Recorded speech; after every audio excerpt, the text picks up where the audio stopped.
Berarti bukan hanya TB paru? Bukan. Jadi TB itu bisa menyerang semua organ yang dialiri oleh darah. Karena ada dua jenis TBC, Mbak ya. Ada jenis TBC yang sensitif obat, ada yang jenis yang resisten obat. Kalau yang biasa itu 6 bulan selesai. Tapi kalau yang resisten itu bisa setahun sampai 2 tahun pengobatannya. Nah, padahal kunci penyakit menular itu adalah ditemukan dulu. Makanya kan tos TB itu temukan, obati sampai sembuh. Selama dia tidak bisa ditemukan, dia nggak bisa diobati. Kalau nggak diobati, dia akan nyebarin ke orang lain. Gitu.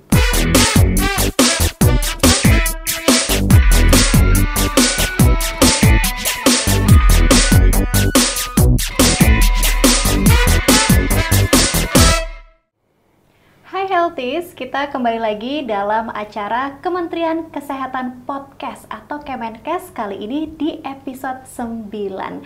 Dan seperti biasa ya, saya tidak akan sendirian Healthies, nanti saya akan mengenalkan kepada kalian semua ya. Narasumber kali ini kita akan membahas informasi terkait dari penyakit-penyakit menular yang terjadi banyak di Indonesia. Dan telah hadir bersama saya Healthies, ada narasumber kita di episode kali ini, Dr. Imron Pambudi, MPHM, selaku Direktur Pencegahan dan Pengendalian Penyakit Menular Kementerian Kesehatan. Pak Imron, bagaimana kabarnya? Alhamdulillah baik, Mbak Nini. Wah, luar biasa ya. Ini kali pertama saya ngobrol-ngobrol sama Pak Imron ya, dan kali ini kita akan membahas wujudkan Indonesia sehat dengan tos TBC. Dan Pak Imron mungkin untuk terlebih dahulu mengenal demikian terkait dari apa yang akan kita bahas kali ini, apa saja sebetulnya Pak Imron penyakit-penyakit menular yang banyak terjadi di Indonesia? Ya. Penyakit menular di Indonesia itu cukup banyak ya, karena Indonesia juga negara tropis. Jadi mulai dari TBC, HIV, malaria, demam berdarah, ada yang zoonosis itu mulai dari rabies, ya kan? Kemudian ada filariasis, ada kusta, ada diare, ispa, ya banyak ya. Jadi Indonesia memang gudangnya penyakit menular sebetulnya, karena negaranya tropis. Gitu. Baik. Nah, tapi bagaimana dengan TBC sendiri, Pak Imron? Kalau tidak salah, beberapa waktu kemarin kita juga sempat memperingati Hari Tuberkulosis ya, Pak Imron. Bagaimana kasusnya di Indonesia saat ini dan apakah betul ini disebabkan oleh virus atau oleh bakteri sebetulnya? Iya, jadi untuk tuberkulosis sendiri kita itu diperkirakan atau diestimasikan tahun ini sama tahun lalu itu ada sekitar 969.000 kasus per tahun, kasus baru per tahun. Ya. Jadi hampir 1 juta. Jadi ini juga ini menempatkan Indonesia menjadi negara nomor 2 terbanyak kasus TBC-nya di dunia setelah India. Jadi urutannya India, Indonesia, Cina. Begitu. Oke, baik. Itu sepertinya kalau dari segi populasi memang cukup banyak ya masyarakatnya di negara-negara tersebut. Tapi saya belum mau membahas itu.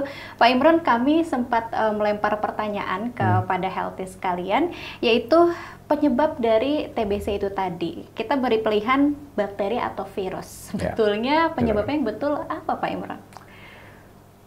Penyebabnya adalah bakteri Mycobacterium tuberculosis. Bakteri ini sudah sangat lama, ya. Jadi ada yang bilang bahwa bakteri Mycobacterium tuberculosis itu sudah ditemukan atau ada sejak zaman manusia mengenal api. Jadi sudah lama sekali.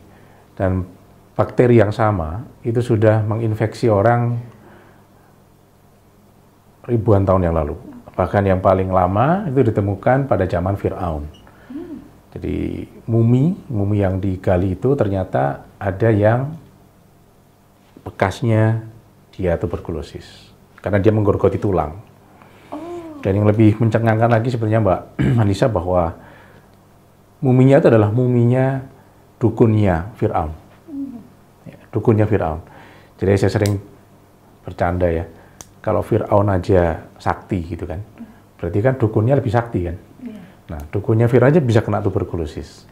Jadi bakteri yang sama masih menginfeksi orang manusia ya kan sampai saat ini. Padahal zamannya sudah berganti. Sekarang sudah zaman internet, sudah zamannya orang bisa terbang ke planet gitu kan. Tapi bakteri yang sama ini tetap bisa. Gitu. Oke, ini menarik ya, sudah jadi mumi, mungkin jasadnya juga sudah meninggal, tapi bakterinya masih ada, masih terdeteksi begitu Pak? Bukan bakteri, jadi kalau dia kena TBC, itu kalau dia kena TBC tulangnya akan keropos. Jadi tulang itulah yang, bekas itulah yang kelihatan di muminya. Oh, gitu. Oke, nah ini berarti pertanyaan selanjutnya Pak. Kita mungkin masyarakat awam sering mendengarnya TBC itu batuk, berarti kan masuknya ke sistem pernapasan paru-paru. Tadi disebutkan sampai ke tulang, berarti bukan hanya TB paru? Bukan. Jadi TB itu bisa menyerang semua organ yang dialiri oleh darah. Jadi di organ tubuh kita itu hanya dua yang tidak dialiri darah, yaitu kuku dan rambut. Jadi semua organ tubuh kita bisa kena TB. Oh, semua organ? Semua organ bisa kena TB. Meskipun jalan masuknya di paru, tetapi dia bisa nanti manifestasinya bisa di tulang, bisa di usus, bisa di otak, ya, meningitis, ya, bisa ada di semua jaringan tadi itu. Oke, berarti untuk gejalanya sendiri akan berbeda? Berbeda. Jadi kalau TB paru, maka dia keluarnya batuk, ya kan, batuk berdarah segala macam. Tapi kalau keluhannya dia TB-nya menyerang ke usus, seringkali dia nggak bisa berak, karena dia buntu kan kayak dia. Nah, sering TB di usus itu disalah persepsikan atau dikira dia tumor, karena ada bentukan di foto dia bentukan massa gitu kan. Tapi setelah dibuka ternyata tuberkulosis. Demikian juga di tulang gitu kan. Sering tulangnya ini kok ada benjolan segala macam, tapi setelah diobati TB dia akan hilang.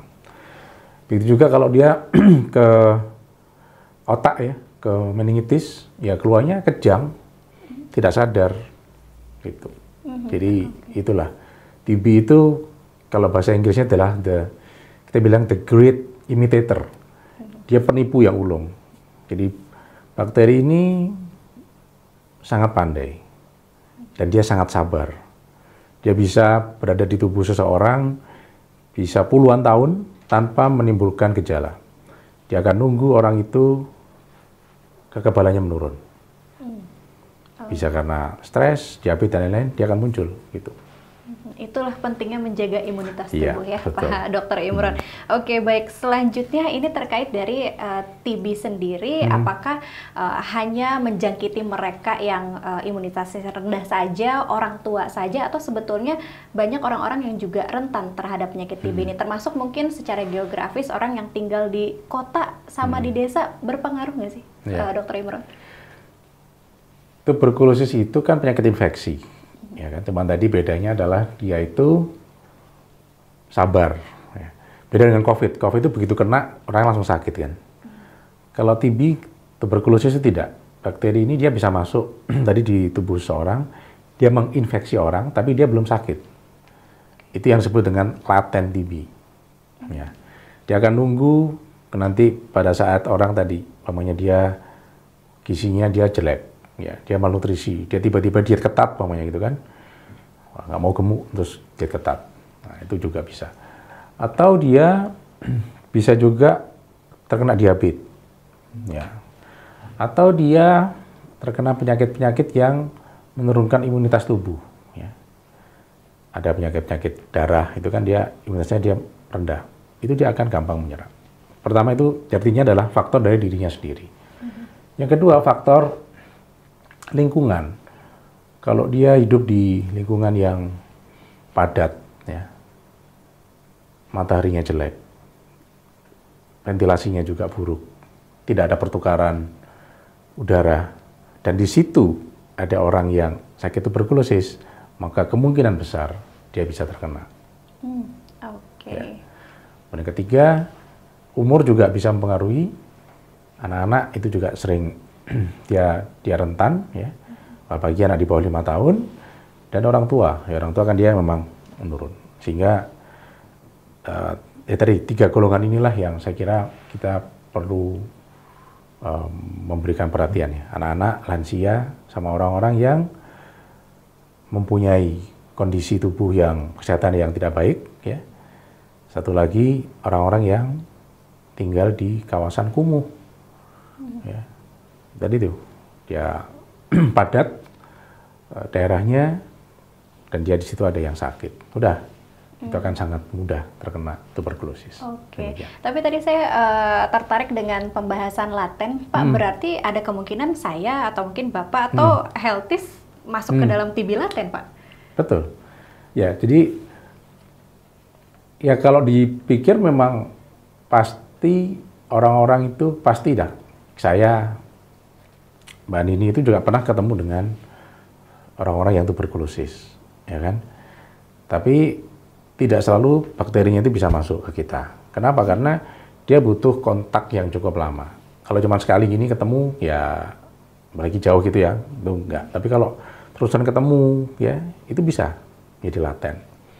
Sehingga kita atau di program itu mempunyai program untuk pemberian terapi pencegahan tuberkulosis untuk orang-orang yang laten tadi. Jadi dia sudah kontak lama, ya, tapi dia belum sakit. Itu diberikan TPT, terapi pencegahan tuberkulosis. Gitu. Oke, baik. Nah, kemudian Pak Dir, pertanyaan selanjutnya mungkin apakah si TB ini kalau kita sudah terkena bisa disembuhkan?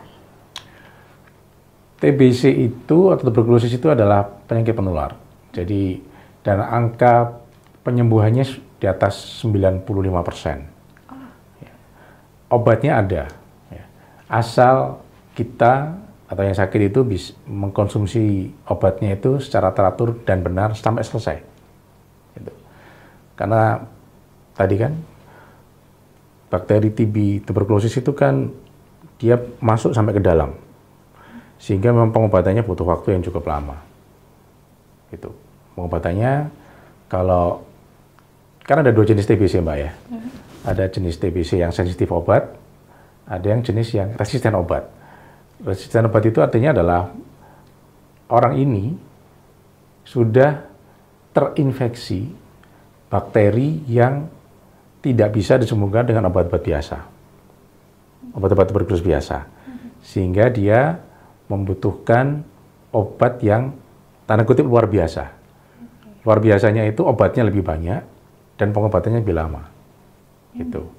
Kalau yang biasa itu 6 bulan selesai. Tapi kalau yang resisten itu bisa 1 sampai 2 tahun pengobatannya. Jauh lebih lama ya, Pak? Jauh lebih lama, jauh lebih lama. Gitu. Oke. Tapi untuk pemeriksaan awal sendiri, kalau kita mulai curiga, Pak Imron, dengan kondisi kita sendiri, di mana kita bisa mulai memeriksakan diri? Apakah harus ke rumah sakit tertentu mungkin? Kami sudah mengekspan, ya. Menyediakan alat diagnostik untuk tuberkulosis itu hampir di lebih dari 2.000 tempat. Ya. Jadi kita ada mesin namanya TCM, tes cepat molekuler itu kita saat ini ada sekitar 2.300 mesin. Ya. Tersebar mulai di rumah sakit, puskesmas, kemudian lab-lab itu kita sebar. Jadi ya sekitar kita anggap aja 2.000 lebih lah, 2.000 lebih vaskes itu bisa memeriksa tuberkulosis. Termasuk di puskesmas? Termasuk di puskesmas. Ya. Jadi cuma tidak semua puskesmas ya. Ya, cuman kalaupun puskesmas yang tidak ada alat itu, maka nanti samplingnya, sputumnya tadi, dahaknya akan dikirim ke puskesmas yang punya. Gitu. Jadi baik. Perbandingannya mungkin 1 di antara 5 puskesmas itu sudah ada. Gitu. Oke, baik. Nah, bagaimana dengan ketersediaan obatnya? Tadi disampaikan minimal 6 bulan. Setiap hari harus minum obat, berarti obatnya cukup banyak. Bagaimana ketersediaannya di Indonesia, Pak? Kami sudah menyediakan, ya, dari Kemkes kita membeli obat tersebut untuk dibagikan kepada penderita tuberkulosis ya, yang sudah confirm tadi, diagnosisnya sudah jelas nih. Itu kita berikan gratis. Gratis. Baik untuk TB yang sensitif obat maupun yang resisten. Itu kita sediakan semua. Dan itu obatnya cukup mahal. Cukup mahal. Berarti kebangetan ya kalau udah dikasih gratis tapi masih malas-malesan. Iya, udah nggak dihabiskan itu berarti mengurangi jatahnya orang yang lain yang harus didapatkan gitu. Oke, tapi Pak Imron kemudian kan mungkin ini banyak dikeluhkan juga oleh pasien. Tadi disampaikan kalau yang resisten bahkan obatnya lebih banyak dan jangka waktunya lebih panjang. Kadang kita mual mungkin minum obat setiap hari, bosan seperti itu. Ini bagaimana kemudian Pak Imron? Iya, jadi memang sampai saat ini kita masih obatnya kan masih itu ya, tapi kita terus selalu mencari obat yang side effect-nya, efek sampingnya itu minimal. Cuman memang untuk orang-orang tertentu obat-obatan tadi itu membuat tadi mual, gitu kan. Kemudian ada yang badannya sakit semua, ya. Itu seperti itu. Ya. Tetapi memang harus dipaksa tanda kutip ya untuk mengkonsumsinya. Kalau enggak nanti tadi kalau dia separuh-separuh ini harusnya 6 bulan, dia cuma 3 bulan, nanti mungkin 2 tahun lagi kambuh lagi orang ini. Kambuh dengan status yang resisten. Jadi yang awalnya dia hanya 6 bulan, karena dia nggak sabar gitu ya, hanya selesai minumnya 3 bulan, karena dia merasa sudah sehat gitu ya. Nah nanti mungkin 2 tahun lagi akan muncul lagi dia sakit lagi dengan status yang resisten. Di mana dia harus minum obat 2 tahun. Oke, lebih pilih yang 6 bulan apa yang 2 tahun? Ya, itu. Tentu saja yang 6 bulannya, tapi kembali lagi berarti dukungan orang tua, dukungan orang-orang terdekat ini berpengaruh ya? Betul. Ya, jadi kemarin kita juga melakukan, kita ada acara kemarin di Amerika. Salah satunya kita menghadirkan penyintas tuberkulosis. Ya. Dia itu seorang mahasiswi kedokteran, bayangin, anak kedokteran dia kena. Ya. Dan dia itu kena yang langsung TBC-nya resisten obat. Jadi dia bisa langsung kena yang TBC resisten obat. Itu dia 2 tahun minum obatnya. Dan di situ dia cerita, ya sambil terharu ya, bagaimana perjuangannya ibunya untuk selalu mengingatkan dia. Karena kan nggak mudah ya, ngingetin orang minum obat, menyemangati gitu kan. Kadang-kadang dia itu juga merasa bosen, akhirnya marah ke ibunya, tapi bagaimana ibunya itu bisa tetap memberikan semangat, sabar, itu makanya betul Mbak Nini, pentingnya orang terdekat untuk bisa memberikan support. Bukan hanya ngingetin, tapi juga menyemangati. Karena nggak mudah kan, minum obat sebanyak itu. Paling tidak itu 4 tablet sehari. Kalau yang TBRO sekali minum bisa 12 tablet. 12 sekali minum? 12 tablet, dan itu harus habis dalam waktu, kalau nggak salah 2 jam. Jadi nggak boleh ini satu nggak boleh. Ya, bisa dibayangkan kan, gimana perjuangannya gitu. Untuk bisa minum obat gitu kan, lihat aja dah, aduh. Gitu kan. Itu yang dinamakan istilah PMO, Pak Dir? Ya, IPM itu pengawas menelan obat atau pengawas minum obat. Jadi dia harus mengingatkan, mendorong untuk pasien ini untuk bisa tetap terus mengkonsumsi obat secara teratur. Oke, dan memang biasanya yang dipilih dari anggota keluarga terdekat. Keluarganya, ya, keluarganya. Nah ini saya juga sempat melempar polling ke Healthies ya terkait istilah-istilah yang terdapat di TBC. Kita kasih 4 pilihan, Pak Dir, ada PMO, tadi sudah dijelaskan ya, pengawas menelan obat, kemudian ada 3M+, TBC-RO, dan juga TOS. Nah, berarti yang tidak terkait dengan TB tentu saja 3M+ ya, Pak Imron. Itu untuk nyamuk. Nyamuk, betul. Oke. Ya. Untuk TBC-RO tadi yang resisten obat ya? Resisten obat. Pak Imron, oke, baik. Nah, kemudian ini terkait juga protokol kesehatan, Pak Dir, mungkin semenjak COVID-19 kita mengenal istilah-istilah 3M untuk prokesnya COVID, tapi untuk pakai masker dan cuci tangan berarti memang masih cukup berpengaruh untuk TBC. Ya, itu sebenarnya sangat berpengaruh ya. Paling tidak kalau untuk TBC itu kan dia menularnya melalui droplet, ya sama persis seperti COVID. Ya. Artinya kalau kita bisa menjaga kesehatan, paling tidak menutup mulut dengan masker dan hidung, itu tidak ada yang keluar.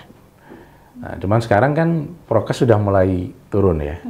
Artinya yang penting justru kepada orang-orang yang sakit. Jangan sampai dia menularkan ke orang lain. Artinya kalau dia merasa tidak sehat ya, batuk, ya sudah, batuknya jangan diumbar gitu kan, ya dinutupnya, kalau batuk dia harus ditutup dengan tisu atau lengan gitu kan. Nah, kemudian dia juga harus pakai masker supaya dia tidak menularkan ke orang lain.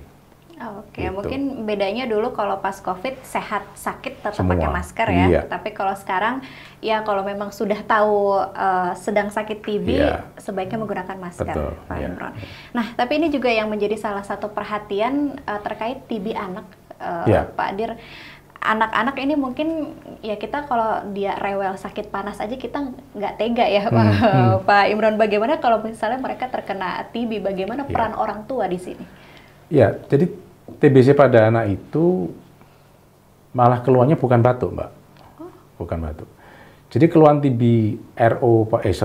pada anak itu malah dia rewel, nggak mau makan, demamnya sumber-sumber gitu ya. Jadi sangat jarang dia ada keluhan batuk. Ya. Sehingga anak-anak seperti ini akhirnya dia akan nggak mau makan. Ya. Jadi dia nanti akan kurang gizi. Makanya sebetulnya TBC dengan stunting kurang gizi itu sangat erat ya. Anak-anak kena TBC dia bisa kurang gizi, anak kurang gizi bisa kena TBC. Gitu. Nah, dan jumlah TBC anak pada tahun 2022 itu meningkat tajam, sekitar 100 ribuan. Tahun 2021 itu hanya sekitar mungkin 25 ribuan. Jadi meningkatnya tidak sebanding atau jauh lebih tinggi dibandingkan peningkatan kasus yang lain. Nah, ini saya kira juga terkait dengan zaman COVID ya kan. COVID itu kan mereka tidak keluar rumah. Terus penemuan kasus kita saat itu juga turun. Artinya banyak orang-orang yang sudah sakit TBC tapi tidak kita temukan, tidak terdiagnosis, sehingga dia tidak terobati. Nah, orang-orang ini artinya kan dia terus menularkan penyakit ya. Selama pandemi, dia nggak keluar rumah, ketemunya itu aja. Akhirnya yang kena paling banyak adalah anak-anak. Gitu. Nah, sekarang kalau ngomong lagi masalah TB pada anak, obatnya sama. Artinya jenisnya sama, cuman dia sedianya ada yang sirup, begitu. Karena kalau obat gede-gede kan susah minum. Ya, cuman sekali lagi kalau pada anak-anak, peran orang tua justru lebih besar. Nggak mungkin anaknya, apalagi anak umur 5 tahun gitu kan, minum obat sendiri kan nggak mungkin. Dia pasti diberikan pada, yang berikan tuh orang tuanya. Sehingga peran orang tua akan lebih penting pada pengobatan TB anak. Untuk dia bisa memberikan pengobatannya, dia harus telaten, ya belum lagi rewelnya, ya itu. Jadi memang lebih challenging ya, lebih menantang kalau untuk mengobati TB pada anak. Demikian. Oke, baik. Nah, tapi kemudian seiring proses pengobatan yang harus dilakukan, mungkin tidak hanya anak-anak tapi juga orang dewasa. Apakah ketika mereka sedang pengobatan harus, kalau dulu kan COVID harus isoman, Pak Imron, di rumah, nggak boleh berkontak dengan sosial. Nah, kalau TB sendiri tetap bisa bekerja, tetap bisa sekolah kan? Jadi TBC itu kalau dia minum obat, ya itu sebetulnya kalau dia sudah minum obat 1 bulan atau kalau dia bilang ada 2 minggu lah. 2 minggu pertama itu dia kalau kondisinya bagus, dia sudah tidak lagi menularkan. Ya. Oke, anggap aja let's say sebulan lah. Ya, sehingga sebulan ini memang butuh waktu untuk dia jangan diisolasi, bukan. Jadi cukup pakai masker aja sebetulnya. Sehingga dia jadi tidak perlu isolasi. Karena tadi bakteri TBC itu tidak tingkat penularannya tidak setinggi COVID. Jadi harus ketemu intens kayak gini, ketemu sama Mbak Nini gini, nggak bisa cuma sekali selesai gitu kan. Tapi terus-terusan gitu. Mungkin selama 2 minggu terus-terusan ngomong, ngobrol gitu kan. Dan itu pun dalam jarak yang dekat ya. Pas ketepatan saya batuk atau apa sehingga bisa. Tapi kalau dia enggak tertular. Jadi tidak perlu dilakukan isolasi seperti di COVID gitu. Oke, berarti tetap bisa beraktivitas secara normal. Tetap bisa beraktivitas asal dia kuat. Karena kan kayak TB-RO itu kan orangnya jadi lemes kan. Ya dia paru-parunya lebih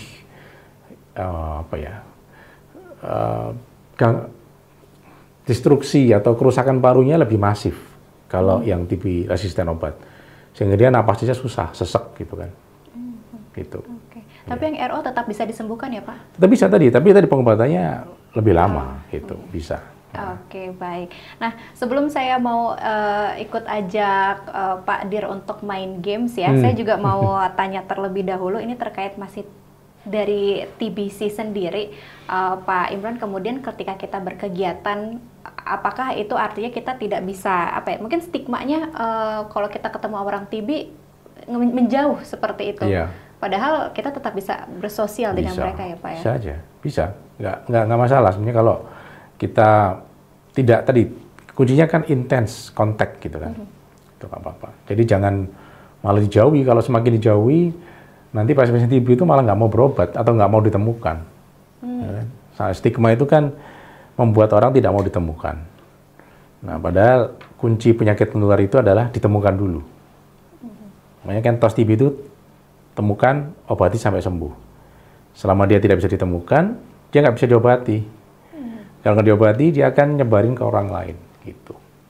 Oke, baik. Setelah tadi pengobatan 6 bulan atau mungkin yang RO yang harus melewati 2 tahun, setelah tuntas, mereka masih punya kemungkinan untuk terkena TB di lain kesempatan?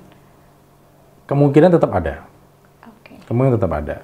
Jadi, apalagi kalau dia kumpul lagi dengan penderita TB, gitu ya, TBC, kontak erat, kemudian gizinya dia juga jelek, terus dia punya penyakit lain seperti kayak diabetes, ya kemungkinan tetap ada. Oke, tetap baik. ada. Pentingnya tetap menjaga imunitas tubuh ya? Tetap menjaga, iya. Intinya sebenarnya imunitas tubuhnya harus dijaga. Gitu. Oke, baik. Nah, kemudian saya sudah punya ini 2 kotak, saya ambil terlebih dahulu ya. Ini bentuknya berbeda karena mungkin juga isinya berbeda, Pak Dir. Ini ada surprise mungkin yang nanti Pak Dir bisa pilih, silakan dibuka, nanti diperlihatkan ke kamera. Sebetulnya ada cerita apa sih? Oh, Pak Dir memilih yang tinggi ya. Semoga yang gede isinya aja, gitu. Memang menarik. Yeah. Coba kita lihat. Oke. Boleh diberikan ke kamera. Wah, foto itu. Foto ya. Foto dalam rangka apa, Pak Dir? Ini minggu lalu kami menghadiri One World TB Summit.